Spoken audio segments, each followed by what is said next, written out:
Hi, do you currently have a chronic disease such as diabetes or high blood pressure, or you know of a family or friend that has one?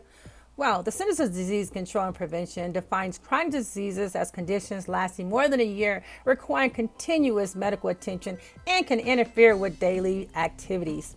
6 in 10 of Americans have at least one chronic disease, and 4 in 10 have at least two or more. The leading cause of death and disabilities in the United States are contributed to chronic diseases such as heart disease, diabetes, and cancer. Did you know that 80% of chronic diseases are just totally preventable with physical activity and a healthy diet?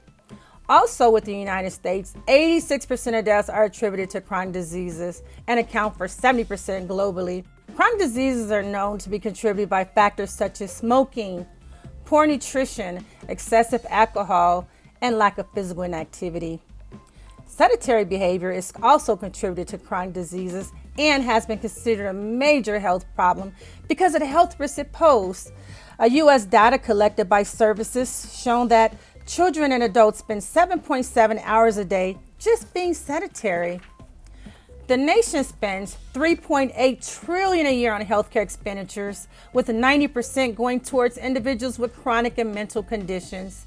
And in 2019, retail prescription drug prices were $369 billion, with a 3.8% increase from 2018.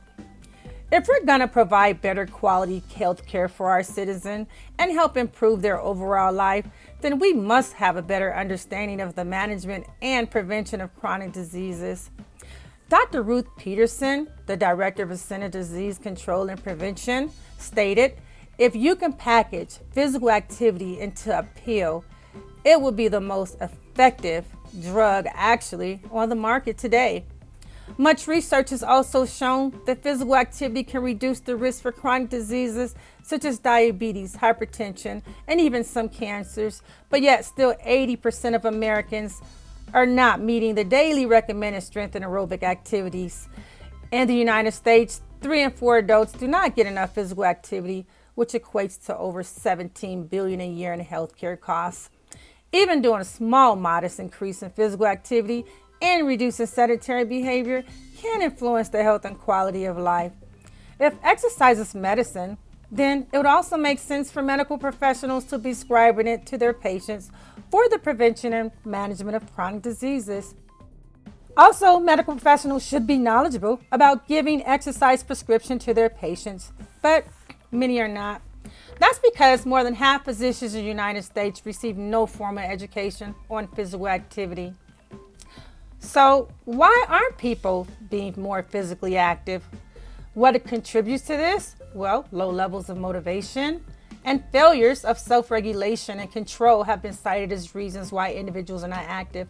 Other barriers cited for not being physically active included limited free time, fear of falling, cost, transportation, pain, just to name a few. The U.S. Preventive Services provided evidence that providing behavior counseling and healthcare by healthcare providers can play a vital role in adopting preventable lifestyle intervention plans for patients. That would include structured exercise regimens with physical activity. So join me in the Exercise is My Medicine campaign by joining in and promising to pledge at least 150 minutes a week of physical activity, cardio of your choice, and at least twice a week strength training. Thank you.